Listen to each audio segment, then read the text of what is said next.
Hello बच्चों, गणित academy में आपका एक बार फिर स्वागत है।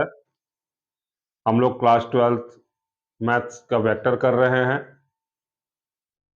तो बच्चों, वेक्टर्स में अभी तक आपने जो भी चीजें पढ़ा, आपने ये देखा कि जब भी आप दो वेक्टर्स को ऐड करते हो तो आपका रिजल्ट वेक्टर को आता है। आप इवन सब्ट्रैक्ट करते हो तो आपका रिजल्ट वेक्टर आता है। बात अगर मल्टीप्लिकेशन की करें तो आप जब भी एक वेक्टर को एक स्केलर क्वांटिटी से मल्टीप्लाई करते हो तो जो प्रोडक्ट आता है, जो आंसर आता है आपका, वो वेक्टर होता है। आज बच्चों जो क्लास में हम लोग डील करने वाले हैं वो ये है कि क्या होगा जब एक वेक्टर को दूसरे वेक्टर से मल्टीप्लाई करेंगे। अगर एक वेक्टर दूसरे वेक्टर से मल्टीप्लाई करेंगे तो हमें क्या आंसर मिल सकता है। तो बच्चों, दो चीजें हो सकती हैं। एक तो यह है कि यदि एक वेक्टर को दूसरे वेक्टर से मल्टीप्लाई किया गया तो हमारा जो प्रोडक्ट होगा वो स्केलर होगा। एक ये हो सकता है।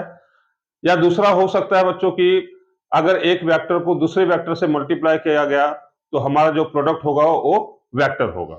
तो जो पहले केस में, जो पहला केस है जिसमें एक वेक्टर को दूसरे वेक्टर से मल्टीप्लाई करने पर हमें स्केलर क्वांटिटी मिलती है, उसे हम लोग कहते हैं डॉट प्रोडक्ट। उसे हम लोग डॉट प्रोडक्ट कहते हैं या स्केलर प्रोडक्ट कहते हैं। और दूसरे केस में जहां पे एक वेक्टर को दूसरे वेक्टर से मल्टीप्लाई करने पर हमें वेक्टर मिलता है, उसे हम लोग कहते हैं वेक्टर प्रोडक्ट या क्रॉस प्रोडक्ट। तो आज हम लोग पढ़ेंगे डॉट प्रोडक्ट के बारे में कि जब एक वेक्टर को दूसरे वेक्टर से मल्टीप्लाई करेंगे तो क्या होगा, तो हमें स्केलर क्वांटिटी मिलेगा। तो चलिए शुरू करते हैं। तो बच्चों, फिजिक्स में चलते हैं थोड़ा सा। आपको पता होगा कि जब जब फिजिक्स में प्रॉब्लम क्रिएट हुआ है, उस प्रॉब्लम को मैथ ने सॉल्व किया है और इस तरह आपका मैथ ब्रॉड होते गया।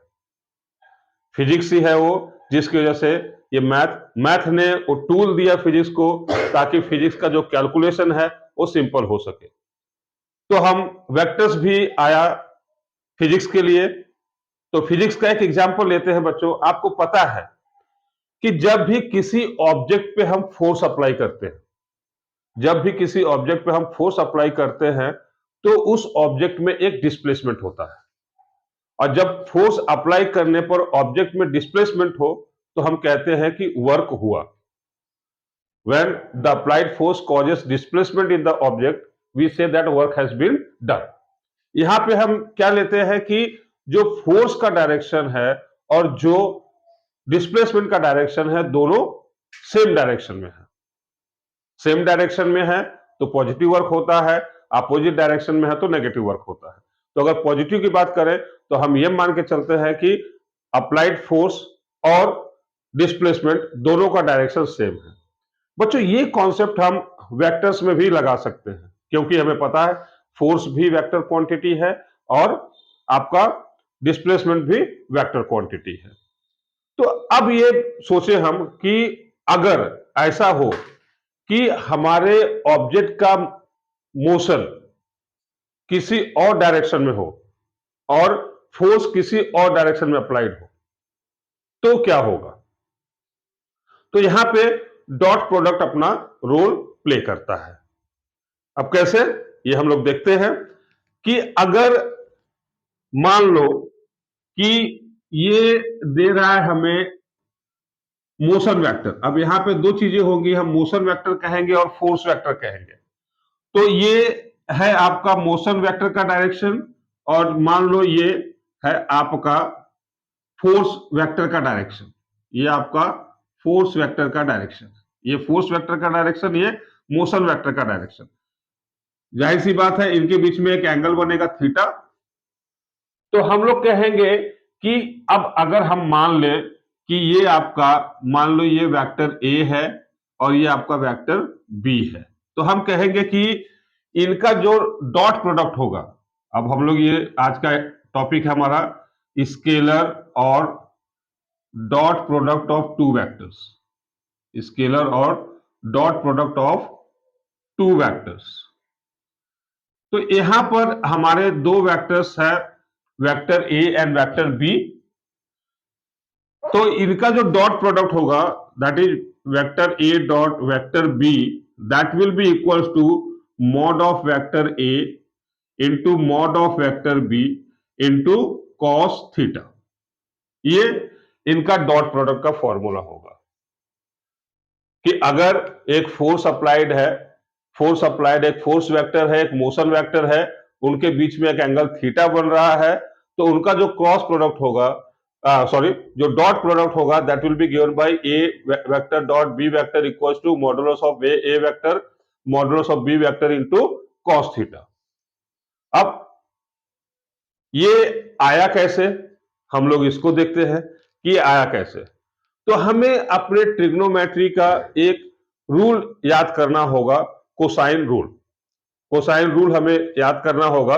हम यहां पे छोटा सा एक रिकैप कर देते हैं कि अगर मान लो आपका ये ट्रायंगल है, कोई ट्रायंगल एबीसी है, तो हम लोग इसको साइड ए मानते हैं। This is side A, this will be side B, vertex B के अपोजिट जो साइड होगा वो साइड बी कहलाएगा, और ये साइड सी, ये साइड सी होगा।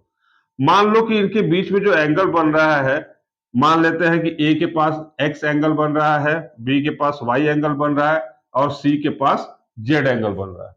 तो यहां से अगर हम एक्स की बात करें, इस एंगल की बात करें, तो हम कैसे लिखेंगे, A square equals to B square plus C square minus 2bc cos x.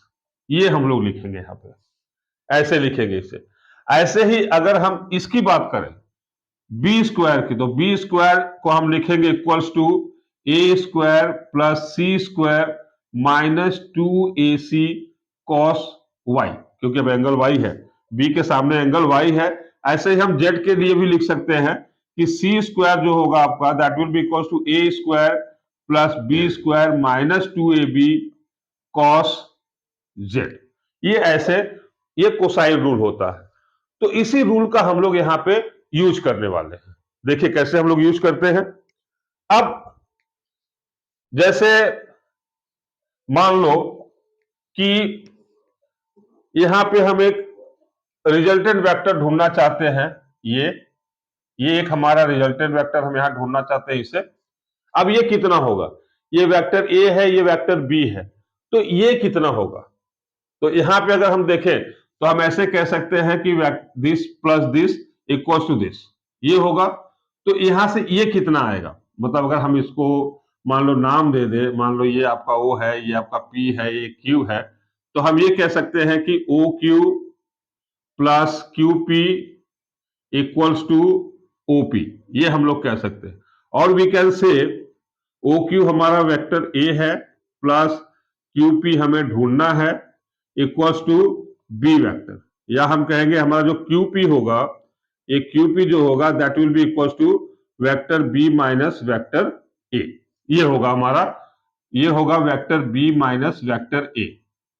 अब एक काम करते हैं हम लोग कि vector B minus vector A का मॉडुलस का स्क्वायर निकालते हैं। क्या होगा अगर हम ये करें, vector B minus vector A whole square.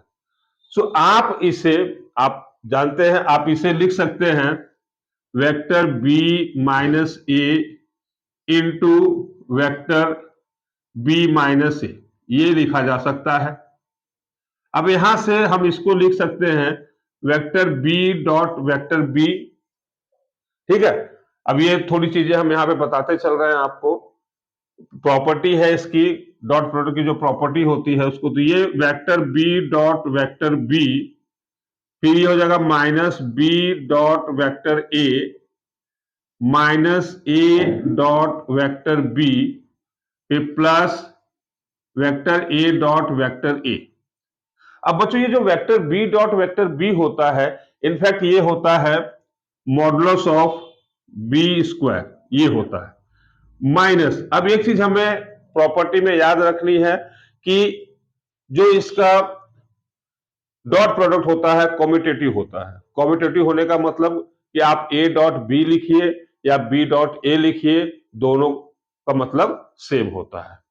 तो यहां पे हम ये बी डॉट ए है, ए डॉट बी है, तो दोनों को हम लोग लिख सकते हैं 2 times vector A dot vector B plus ये हो जाएगा आपका मॉड ऑफ वेक्टर ए का स्क्वायर।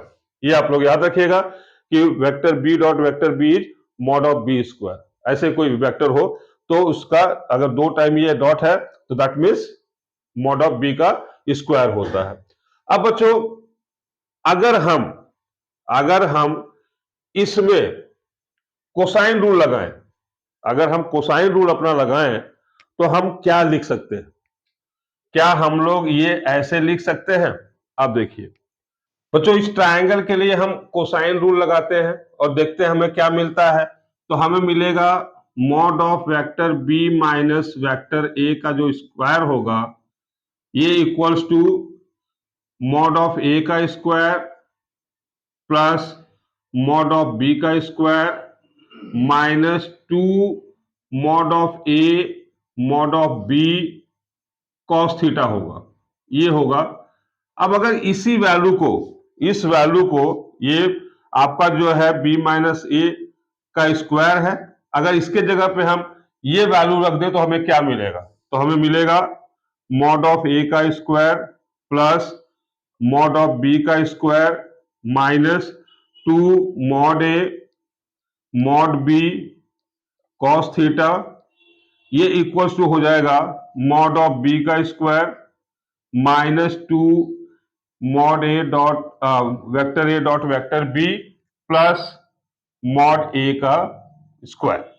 अब यहां बच्चों हम इसको काट सकते हैं, ये काट सकते हैं हम, तो हमें मिलेगा minus 2 mod A mod B cos theta equals to minus 2 A dot B, ये हमें मिल जाएगा। यहां पे -2 भी कट जाएगा तो -2 कटेगा और हम अगर अरेंज करके लिखें तो यहां बच्चों हमें मिल जाएगा कि vector A dot vector B जो होता है ये इक्वल्स टू होता है mod of A into mod of B cos theta. तो यहां से हम लोग इसको फाइंड कर सकते हैं। ये इसका प्रूफ है कि दो वेक्टर्स का डॉट प्रोडक्ट ये आता है, तो ये कैसे आया, ये इसका प्रूफ है जो हमने आपको दिया। होप ये आपको समझ में आया होगा। इसके जरिए आपका कोसाइन रूल भी परफेक्ट हो जाएगा और आप ये समझ भी सकेंगे। अगर प्रूफ रहता है तो समझने में ज्यादा आसानी होती है और वो चीज जल्दी भूलती नहीं है। अब बच्चों इसमें कुछ चीजें, अब ये जो एंगल थीटा है, इसमें जो एंगल थीटा है, ये थीटा एंगल आपका क्या क्या हो सकता है? तो बच्चों ये जो थीटा एंगल है ये अक्यूट एंगल भी हो सकता है, ये ऑब्ट्यूज एंगल भी हो सकता है, ये जो है जीरो एंगल भी हो सकता है और ये 180 भी हो सकता है। कहने का मतलब ये कि जो ये एंगल है आपका, तो ये एंगल कॉस थीटा जो है 0 से बड़ा 1 से छोटा हो सकता है।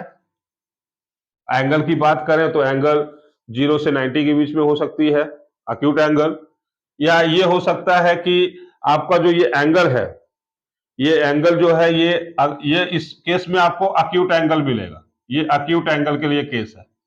अगर ऑब्ट्यूज एंगल की बात करें तो ऑब्ट्यूज एंगल में ये मिल सकता है -1 greater than cos theta less than 0, ये आपको मिल सकता है। और ऐसा भी हो सकता है अगर स्ट्रेट लाइन है तो आपको कॉस थीटा की वैल्यू -1 भी मिल सकती है। कहने का मतलब अगर हम इसको डायग्रामेटिकली देखें तो ऐसा हो सकता है, एक तो ये है आपका एंगल, एक तो ये है जहां पे ये एंगल जो है आपका अक्यूट एंगल है। दूसरा ये कि आपका फोर्स वेक्टर इस डायरेक्शन में हो, मोशन इस डायरेक्शन में हो, ये आपका फोर्स। अब ये जो एंगल मिलेगा आपको ये ऑब्ट्यूज होगा। ऐसा भी हो सकता है कि ये दोनों अपोजिट डायरेक्शन में हो, फोर्स वेक्टर और मोशन दोनों अपोजिट डायरेक्शन में हो, तो इस एंगल को आप देखिए 180 डिग्री का मिलेगा। तो आप ऐसे एक्यूट एंगल, ऑब्ट्यूज एंगल और ये cos थीटा इक्वल्स टू -1, ये एंगल्स आपको मिल सकते हैं।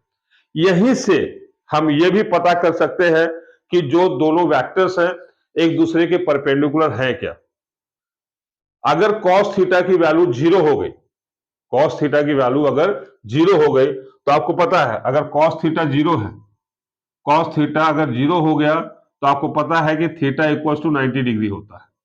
तो मतलब ये दोनों वेक्टर्स एक दूसरे के परपेंडिकुलर होंगे। कब? जब उनके बीच का एंगल 90 डिग्री हो।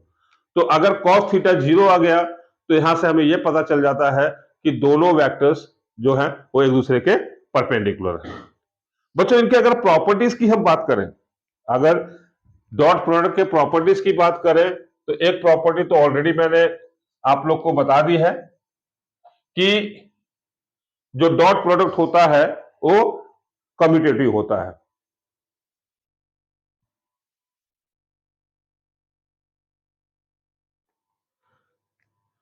ये अगर प्रॉपर्टीज ऑफ डॉट प्रोडक्ट की बात करें, प्रॉपर्टीज ऑफ डॉट प्रोडक्ट, तो इसकी अगर हम लोग बात करें तो एक तो ये कि आप vector A dot vector B कहो या vector B dot vector A कहो, दोनों एप्लीकेबल हैं, दोनों सेम होंगे। दूसरी बात, अगर इनके डिस्ट्रीब्यूटिव प्रॉपर्टी की बात करें, अगर हम डिस्ट्रीब्यूटिव प्रॉपर्टी की बात करें, डिस्ट्रीब्यूटिव प्रॉपर्टी की बात करें, तो अगर कोई वेक्टर हमारे पास सी आता है, अगर सी आता है, C dot A plus B जो होगा, इसको हम लोग C dot A plus C dot B भी लिख सकते हैं। ये एक प्रॉपर्टी है इनका, आप वेक्टर सिंबल दे सकते हैं। ये डिस्ट्रीब्यूटिव प्रॉपर्टी है। ऐसे ही ये एसोसिएटिव प्रॉपर्टी भी शो करते हैं, ये एसोसिएटिव प्रॉपर्टी भी शो करेंगे, एसोसिएटिव प्रॉपर्टी भी शो करते हैं। इसमें अगर आप लिखते हैं C into A dot B, ये A B, A dot B अगर आप लिखते हैं तो आप इसको सी ए डॉट बी भी लिख सकते हैं, या आप इसको ए डॉट सी बी भी लिख सकते हैं। तो ये इसका एसोसिएटिव प्रॉपर्टी होता है। और ऑफ कोर्स मैग्नीट्यूड का जो मैंने बताया था कि अगर आप वेक्टर ए डॉट वेक्टर ए है तो आप इसको मॉड ऑफ वेक्टर ए का स्क्वायर लिखेंगे। ये इसकी प्रॉपर्टी है। और एक प्रॉपर्टी है इसका, जैसे अब हम लोग अगर दो वेक्टर्स लेते हैं और उसको उनके कंपोनेंट के टर्म में लिखते हैं, अगर दो वेक्टर्स लिया, मान लो वेक्टर ए हमारा है a1i plus a2j plus a3k, और दूसरा वेक्टर हमारा जो b है ये कंपोनेंट फॉर्म में b1i plus b2j plus b3k है। तो बच्चों यहां पे एक चीज देखना है कि जब भी आपका i डॉट आई होगा कि जे डॉट जे होगा और k डॉट के होगा, तो this will be equal to 1, ये 1 के बराबर आएगा इनका डॉट प्रोडक्ट। वही अगर i इंटू जे है, जे इंटू के है, के इंटू के डॉट आई है, तो इसका वैल्यू 0 होगा। ये आपको यहां पे ध्यान रखना होगा।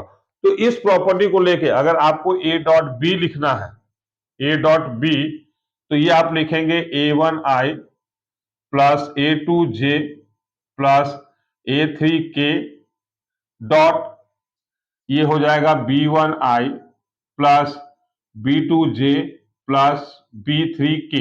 ये या तो इसे आप लिख सकते हैं a1 b1 plus a2 b2 plus a3 b3। तो आप डॉट प्रोडक्ट को ऐसे सिंप्लीफाई कर सकते हैं।